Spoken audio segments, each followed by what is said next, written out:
Notre Dame and Indiana kick off the college football playoff tomorrow, and it is going to be an absolute barn burner of a game. I want to talk about both of these teams as individuals and then give you my prediction for this matchup. For starters, Notre Dame has had a very uplifting season since the loss to Northern Illinois. They've blown out the vast majority of their opponents, and their defense has looked unbelievable for most of the year. I want to give credit to the Fighting Irish for the start of the season.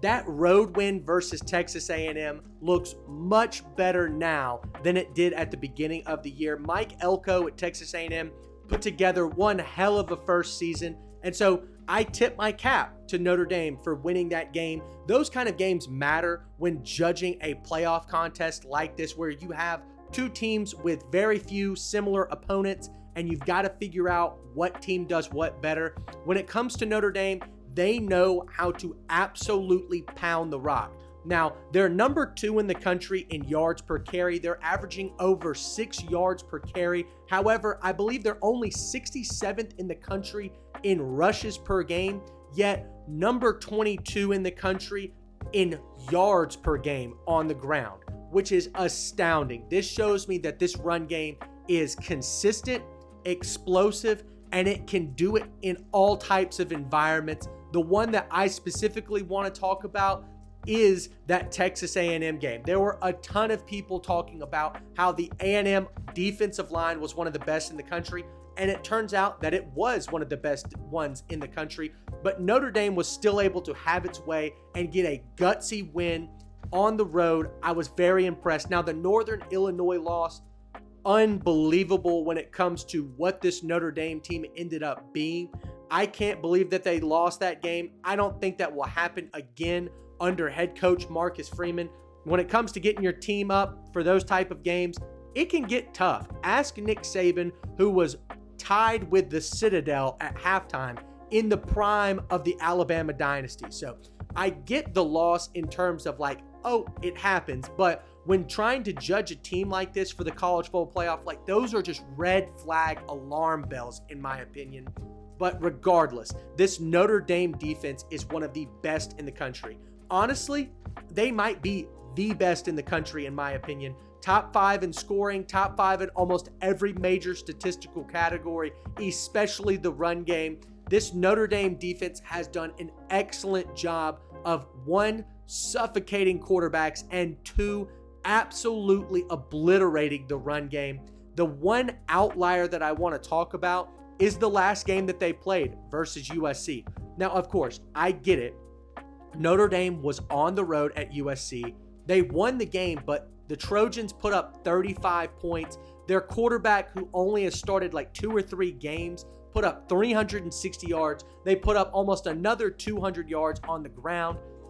Notre Dame's defense didn't look that great until the very end of the game. I think they had back-to-back pick sixes. So this is a team that gets a ton of takeaways. They're a bend, don't break defense. They've done a great job at stopping drives before or in the red zone. They're one of the best red zone efficiency defenses in the country.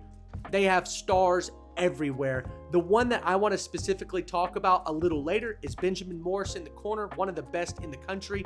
I think this team has got some major juice. Howard Cross, I think one of the better defensive tackles in college football, is coming back for specifically this game. I think that this Notre Dame defense has a lot of positive things to say about it and very few negatives. The one negative that I could find for this Fighting Irish team is the quarterback, Riley Leonard. Now, early on in the season, I watched a ton of Riley Leonard tape. I wanted to know whether or not the juice was real, I guess. And for the most part, he does exactly what you think he would do. He is a great power running quarterback. I didn't think that that was necessarily a good idea, but it seems that they've made that system work. He has over 700 rushing yards, 14 rushing touchdowns, and then his passing game, I would define it as capable. Is he a game manager? Most likely. Can he slip up and make the bad mistakes? Absolutely. We've seen him do it a few times. The one thing that I thought was very interesting was play action passes were, I guess you would define, of trouble. I didn't like watching his throwing mechanics on the run. I thought they were a little sloppy, and early on in the season, you could see a lot of missed throws just due to the fact that the footwork was not there. I think that he has definitely stepped up his game and embraced his role as a power running quarterback. So this is a Riley Leonard that knows who he is and has further established the Notre Dame identity of pounding the rock. They have 3 players on their team with over 500 rushing yards. One of the only teams in the country to do that. So I think Notre Dame is in a prime position to win this football game. But with that said, we got to talk about the Indiana Hoosiers because upset alert could be ringing away. First of all, Curtis Rourke and Curt Cignetti have done a brilliant job with this team. Curt Cignetti, less than a full offseason to put together an entirely new roster, basically, except for a couple of star players like Elijah Surratt, but I'll get to that in a second. The fact that this team has flipped from basically 3-9 to 11-1 and in the college football playoff is an act of God almost. It's an absolute miracle that this team has flipped the script completely, won all of its games. But let's talk about those games. At the beginning of the season, you saw a lot of these games on the schedule. You had Washington, Michigan, guys that were in the college football playoff last year, the defending national champions. But as the season went on, you just saw that Indiana's competition was not nearly what it was cracked up to be in the preseason. The one and only game that Indiana really had of some essence or substance, I guess, was at Ohio State. So tough to win in the shoe. The only team that can do it consistently is Michigan.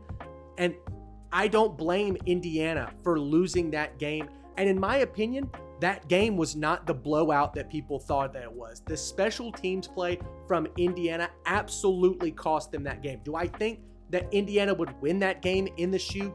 Probably not, but would it have been a lot closer than 38-15? Absolutely. Now, moving on to the offense. The connection between Curtis Rourke and wide receiver Elijah Surratt is unbelievably important for this game.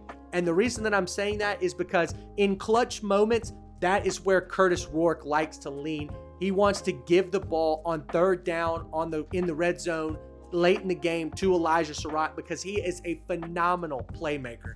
I think if you're going to watch Indiana football like this weekend, this is going to be the guy that stands out for them to win.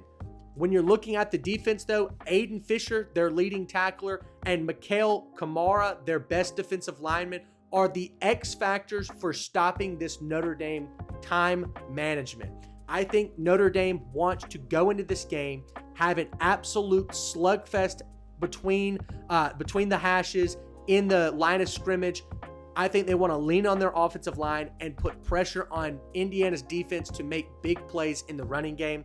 If there's going to be anyone for the Hoosiers to stop them, it's going to be Mikhail Kamara on the defensive line or Aiden Fisher with the linebacking unit.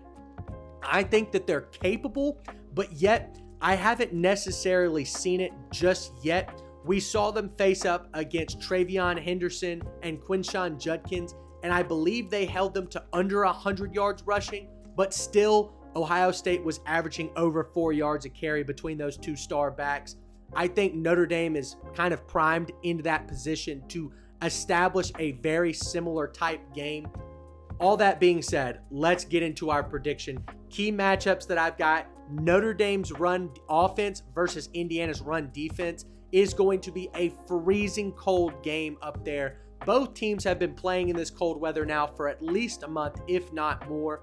But which team plays better in the snow? Is it the team that relies on their quarterback to make big plays with his arm, or the team that relies on his quarterback to make big plays with his legs? I would give the edge to the Notre Dame offense, even though they're not nearly as explosive as Indiana. I just doubt with this cold weather that Indiana is going to be able to sling the rock like we've seen them do all year long. If you watched them versus Ohio State, the offense was anemic for the first 2.5, 3 quarters.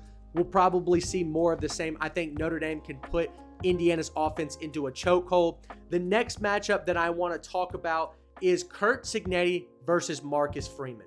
Now, Curt Cignetti has been lauded as one of the best coaches in college football, but what I want to talk about is the fact that he doesn't have these massive marquee matchups outside of Ohio State this year. Yes, Curt Cignetti is an excellent coach, a guy that has shown up and proven people like me wrong over and over and over again. But this is a big spot, and nobody on this Indiana team has been there before. Notre Dame cannot say the same. They've been in this spot with Marcus Freeman specifically. At Texas A&M was an extremely hostile environment filled with pressure all over that Notre Dame had to win this game to be relevant. They've been there. They've faced up against Ohio State last year and the year before and almost beat them both times. I think that the bright lights in this game are going to be too much for Indiana to handle. The one guarantee that I can provide you in terms of my prediction is that this game is going to be a defensive slugfest. I don't think either offense really gets it rolling in the first or the second half. I think that they go to the ground game. They pound it away. They milk the clock. They're trying to keep the opposing defenses on the field as much as possible. I think Notre Dame edges this one out. They take a 20-7 lead in the third quarter after they get the ball in the second half. And then from then on out, Indiana is playing major catch up. I think that Indiana can kick a couple more field goals, make it a very respectable game, but Notre Dame pulls it out. They win 20-13. That's my score prediction. Let me know what you think of this game in the comments, and we'll see you next time.